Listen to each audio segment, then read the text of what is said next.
Welcome back to another deep dive. Today, we're tackling a challenge that resonates with so many of you, especially if you're in the coaching space. You've got the incredible skills, the certifications, the genuine passion to help, but, well, where are the paying clients? It's a surprising truth, that even exceptionally well-trained coaches often hit a wall when it comes to converting prospects into actual customers. And what's really crucial to understand here is that this isn't typically about their coaching ability at all. Yeah. More often than not, it really comes down to a communication gap, specifically how they're presenting their inherent value. So our mission for this deep dive is to kind of pinpoint the core reasons why coaching prospects get lost along the way, and maybe even more importantly, to unveil a proven framework designed to turn, well, almost every prospect into a committed customer. Right. And to guide us through this, we're diving deep into Why You Lost That Coaching Prospect by Jace Tan. He's a fascinating individual, also wrote How to Be Awesome in the Age of AI. Jace comes from a pretty serious sales and marketing background, perfecting conversion techniques over decades. What's interesting is he apparently poured like $20,000 into sales books only to realize that a lot of the conventional wisdom wasn't quite tailored for the unique nuances of coaching. Exactly, and that realization spurred him to create his own unique framework. And today, we're going to unpack the core of his technique, the PNTCO formula. Okay, so before we jump into Jace Tan's solution, which sounds powerful, I think it's crucial to understand the landscape he lays out first. Why do so many talented coaches seem to be missing the mark? What's the very first pitfall Jace points to? Well, Jace's analysis often starts with what he calls foundational errors, and the primary one is, maybe surprisingly, poor listening. He argues this isn't just about being impolite. It's often a deep-seated fear in coaches, a fear that their value won't be seen unless they, tell the prospect everything. Ah, so they overcompensate by talking too much. Precisely. The true insight here is that silence, and truly hearing their cry for help, as he puts it, speaks volumes louder than any pitch. He notes that simply being silent, asking the right questions, and then replying directly to their pain points can instantly set you apart from, get this, 70% of other coaches. 70%. Wow. That statistic alone really highlights how widespread this issue is. It really does. It shows it's not just a minor tweak needed for some, it's fundamental. Okay, so poor listening driven by fear. That's a powerful distinction. Moving beyond just be a good listener. What else does he see as common missteps? Well, this foundational error, it quickly compounds with the pressure many coaches feel to prove themselves. They're often in a hurry, trying to signal solutions way too early in the conversation. Right, before the prospect even feels understood. Exactly. And that makes prospects pull back because they feel rushed or misunderstood before their needs are even fully explored. And often underlying these behaviors, I imagine there's sometimes a lack of clarity around their own value proposition. That's another big one Jace identifies. Many coaches simply don't know what exactly to offer, or maybe they don't grasp the necessity of clearly articulating their unique value. Jace Tan's own approach, for instance, focuses on speed and competency. He tells prospects he can help them solve problems faster than if they tried alone or even with other coaches. It's about a distinct, measurable outcome. Okay, so it needs to be concrete. Yes. And he also highlights something maybe less tangible, but just as damaging. A lack of tact. This covers using the wrong words, Yeah. exhibiting poor manners, or even, coming across as condescending. Well, definitely. Nobody wants to pay to be talked down to. Right. As Jace notes, prospects won't pay you for that, especially when they often get it for free elsewhere in their lives. It just immediately erodes trust. I've heard a lot of coaches struggle with articulating value, and a big part of that, Jace argues, often seems to stem from a combination of things, like fear of rejection and maybe being a bit ashamed to ask for money. Yes, those are huge. It leads to hesitation in even attracting prospects, then personalizing every no and seeing sales as somehow, I don't know, degrading. So what's the advice there? His advice is a vital mindset reset. See yourself not as a salesperson, but as a consultant and advisor. And he suggests a structured sequence like PNTCO can actually act as a kind of shield, making rejection feel less personal because it's about following a process, not about your inherent worth. That makes a lot of sense, taking the personal sting out of it. Absolutely. And closely related to that is lack of honesty about experience. Prospects today are incredibly savvy, right? They can often sense when you're maybe exaggerating or if you yourself are feeling a bit stuck, and that instantly kills credibility. Whereas honesty builds trust. Exactly. Jace emphasizes that being upfront about your experience, even its limits, actually builds genuine rapport and trust. He also touches on personality, doesn't he? the wrong personality traits. Not introversion versus extroversion, but specific things. Right. It's not about being shy or outgoing. It's about traits like, say, low sociability, meaning just waiting for prospects to find them instead of actively connecting, or low exposition, really struggling to articulate the benefits clearly, and low leading style, basically letting prospects drift and decide entirely on their own instead of guiding them towards a clear call to action. Okay, so passivity in different forms. Essentially, yes. Yeah. And another related point, many coaches tend to give up too quickly or simply don't follow up. Look, if a prospect took the time to engage with you, they likely have a real need, right? Right. A no might just mean not right now. Exactly. It often means not right now or not in this specific way. If you don't follow up, they'll simply find someone else who does. And finally, a big one that sounds like it's often missed in the actual coach training, the lack of a proper closing process. Yeah, this is huge. It's often overlooked in coaching certification itself.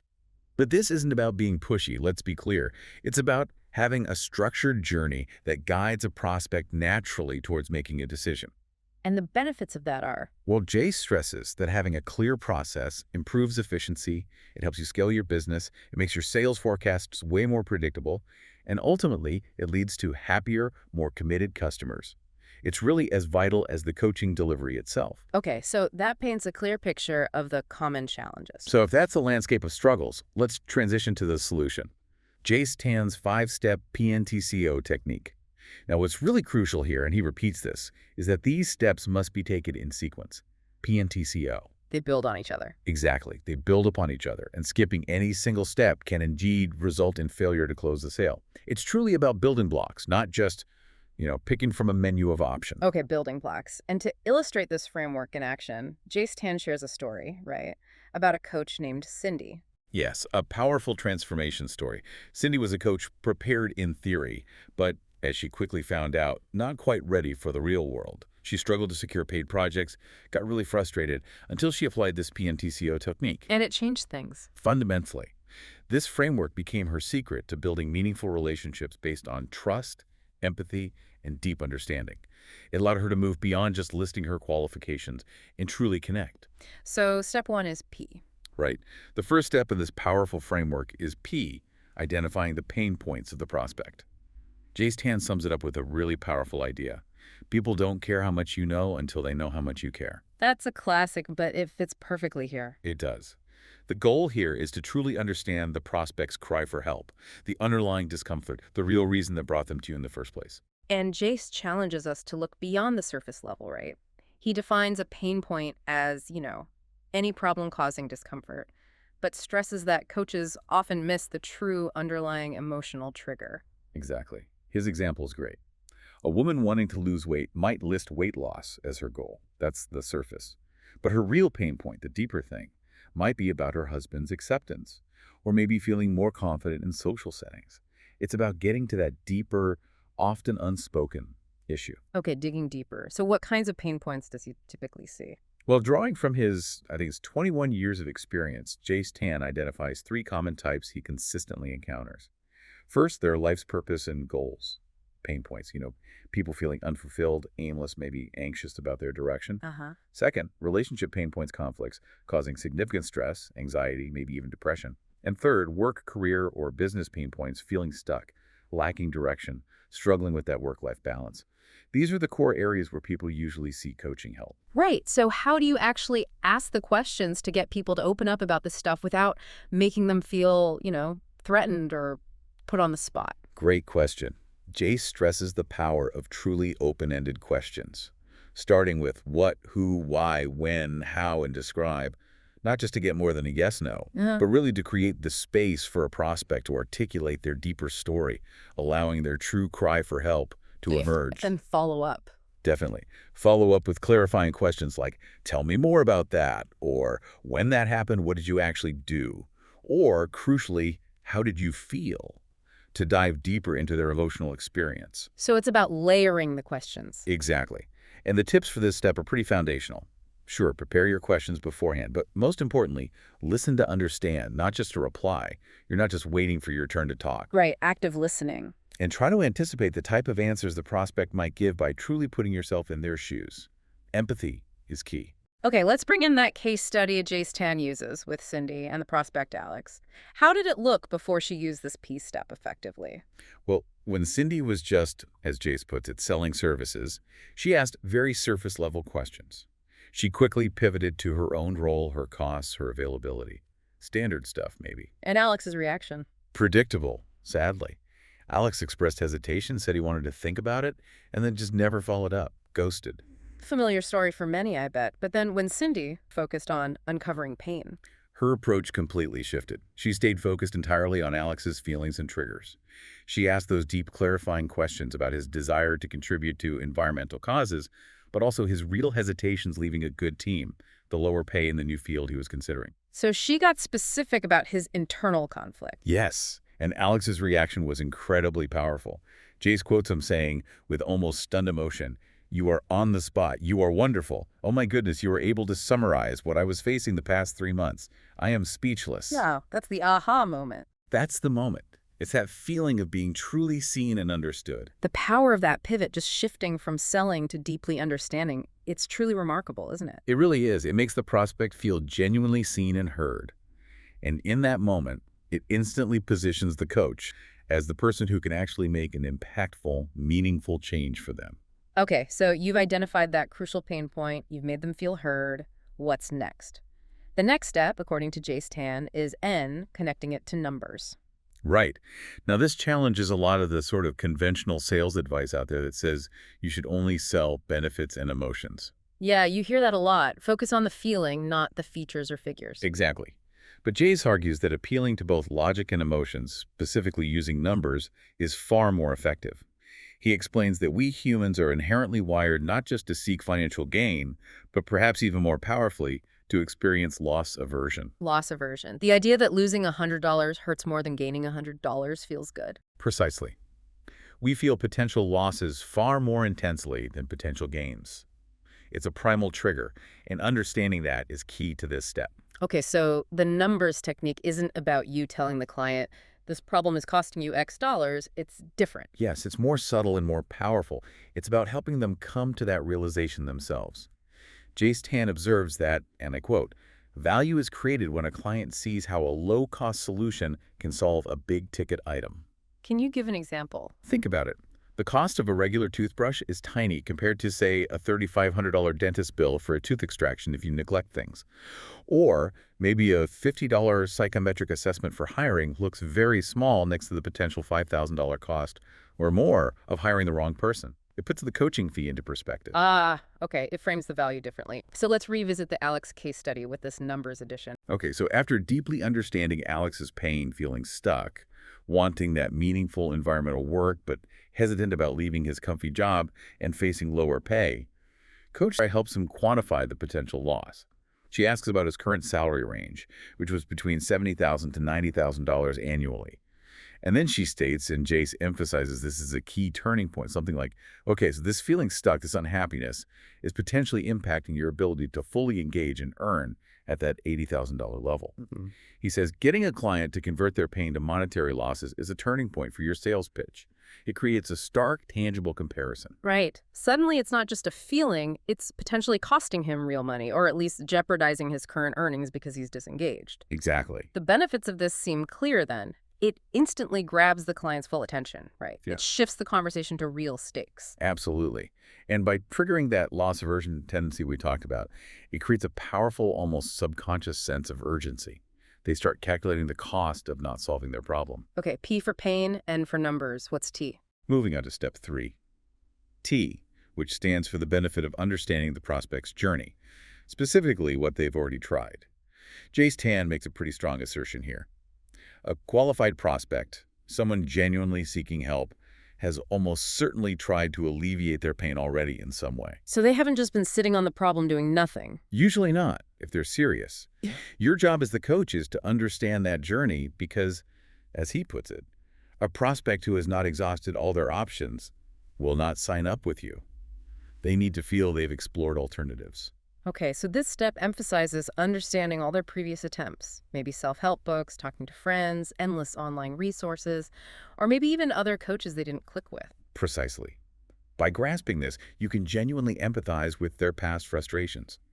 Yeah, I hear that a lot. Those online quizzes don't really get personal. Yeah. And, crucially, it allows you to position yourself as the ultimate solution to their unresolved pain, the one who can actually deliver where others or other methods have fallen short for them specifically. So what kind of questions do you ask here? Jay suggests two main types. First, related to alternative solutions. What experiences, good or bad, did you have with, say, online resources or self-help books? And really importantly, what did not work for you? Second, questions specifically related to other coaching experiences, if any. Which other coach or coaches have you perhaps spoken to or seen, and what maybe prevented you from working with that coach?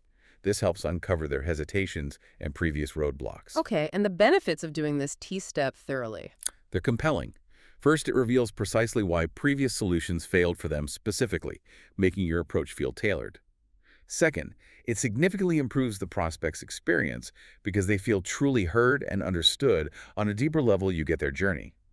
Third, it can even help refine your own coaching delivery by understanding the shortcomings they perceived elsewhere. And finally, it builds incredible customer loyalty and gives you a substantial competitive advantage because you know exactly how you stand apart from what they've already tried. Right. Let's see how this played out with Alex again. What was the difference between skipping T and including it? Okay, so in this scenario without the T-step, after Coach presented the numbers, Alex still wanted to think about it.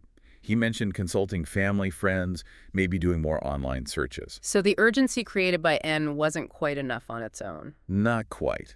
He felt maybe compelled prematurely, and those other options still seemed viable in his mind.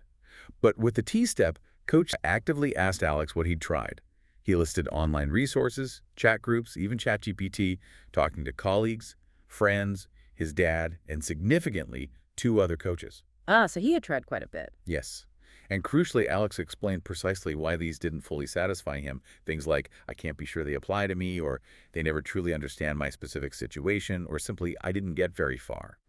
Going through that process helped Alex himself realize that he had, in fact, exhausted all the options and was genuinely ready for a dedicated, personalized solution. It solidifies the need in his own mind.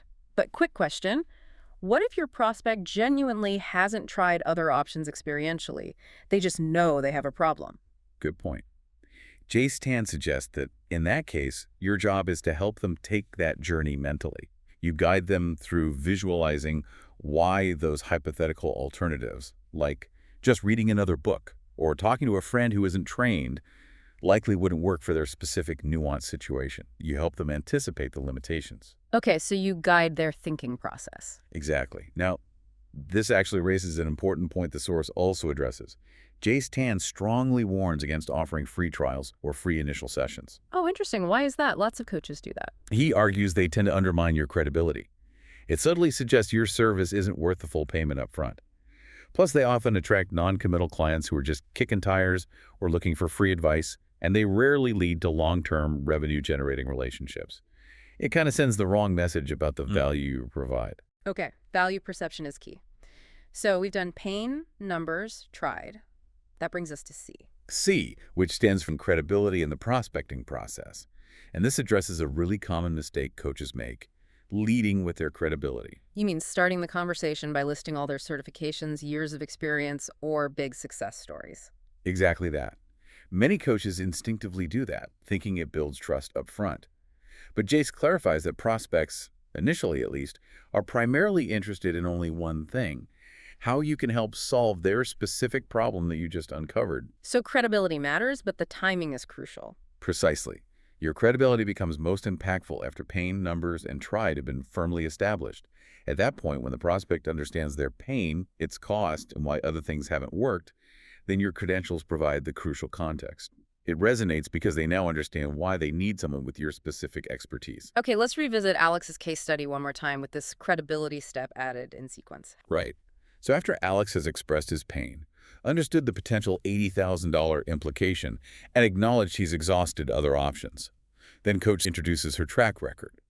She details things like guiding 12 professionals to significant career advancements, achieving an 85% measurable improvement in team engagement for her clients, facilitating promotions, mentioning her 4.9 out of 5 average rating, and a remarkable 70% referral rate. So specific results. Yes.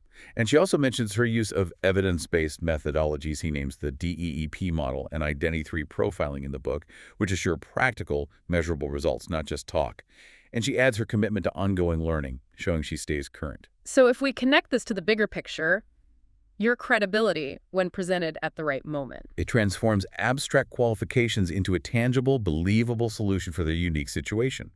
It powerfully reinforces the prospect's growing belief that you are specifically the right person to solve their problem, building profound trust and significantly increasing the likelihood of conversion. Okay, that makes perfect sense. PNTC leads us finally to O. Oh, the secrets to making a compelling offer. And this is the crucial final step. Jace Tan emphasizes that all the previous steps, no matter how well executed, are effectively useless without a correctly executed offer. By this point, the prospect is usually highly receptive, they feel understood, they see the value, they believe you can help. They're ready for that final push. So how do you make it compelling, or as Jace calls it, irresistible? The key is connecting it directly back to the numbers you established earlier in Step N. Instead of simply stating a raw price, like $150 per hour or $1,500 for a package, you reframe it as a fraction of the financial problem you're helping them solve. Back to the toothbrush versus the dentist bill analogy. Exactly. You're not just selling an hourly rate or a package. You're selling a solution that costs mere pennies compared to the massive cost of the problem continuing unsolved. Okay, bring back Alex for the final scene. How did Coach make the offer? Right, the final stage. Coach first quickly resummarizes everything. Alex's pain, demotivated, feeling like a failure. She reminds him of the numbers. His career potentially valued at $80,000 annually, but his unhappiness makes it incredibly hard to truly earn or enjoy that. She recalled his tried journey, mixed results, exhausted options, and finally her credibility, how she's helped others achieve similar breakthroughs. Then the offer comes. Okay, Alex, based on everything we've discussed, my coaching packages are $150 per session. Now, compare $150 to the $80,000 value we talked about. That's only 0.1875% of your potential annual income at stake here. Would you consider spending such a relatively small amount to solve this major problem and reclaim your career satisfaction? And Alex's reaction in the book. According to Jace, Alex's immediate reaction was, "That's an amazing value. Let's start right now." Wow, no hesitation that time. None.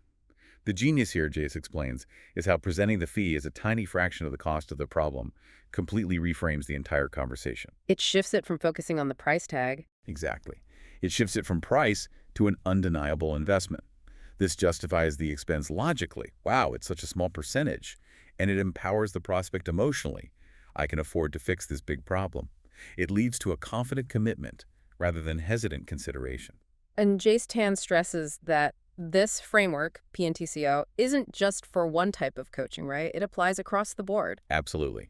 He emphasizes that skipping any step can derail the conversion process, whether you're a life coach, career coach, relationship coach, or even something seemingly different like a yoga or fitness coach, or even a grooming or etiquette coach. The framework's universality is its strength because it consistently moves the conversation from just vague interest to decisive, confident action, regardless of the niche.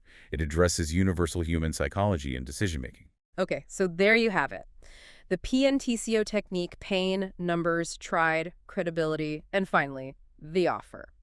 It really does sound like a powerful, proven framework for coaches to move beyond just hoping prospects sign up and into actually guiding them towards decisive action. And the key takeaway seems to be it's not about selling harder. Not at all. It's about connecting deeper and guiding them logically and emotionally to their own realization of the value you offer in solving their specific, costly pain. It truly is. Prospects don't buy coaching in the abstract, do they? They buy solutions. Solutions to problems that are costing them sleep, costing them money, costing them peace of mind. The PNTCO technique just guides that crucial conversation with incredible clarity, empathy, and purpose. It really transforms the entire sales dynamic from potentially awkward to genuinely helpful. So for you, the listener, what does this all really mean? I think the power of this framework lies in its intentionality. You know, the deliberate sequence, the deep listening required, the quantified value proposition. It's almost like structured empathy. That's a great way to put it, structured empathy. And we'd encourage you to maybe consider applying this kind of structured approach, pain, numbers, tried, credibility, offer, to any problem-solving scenario in your life, really, not just coaching. Its core principles, I think, can truly transcend industries and personal challenges. It's about understanding a problem deeply before proposing a solution. Absolutely. Which leads us to a final thought for you to mull over. If understanding and quantifying pain is the crucial first step to building a successful coaching business, what pain in your own life or work are you perhaps overlooking right now? What issue, if you clearly define it, maybe even put some numbers to it, could potentially unlock your next big breakthrough?